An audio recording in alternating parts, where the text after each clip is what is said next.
السلام علیکم ورحمۃ اللہ وبرکاتہ۔ آج کا پیغام۔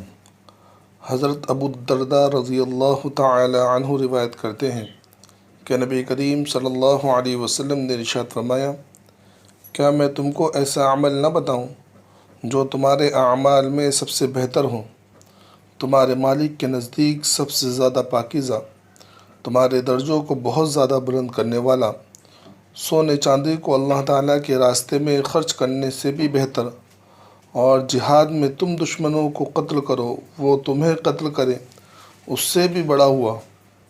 صحابہ کرام نے عرض کیا، یا رسول اللہ ضرور بتائیں۔ آپ صلی اللہ علیہ وسلم نے ارشاد فرمایا، وہ عمل اللہ تعالیٰ کا ذکر ہے۔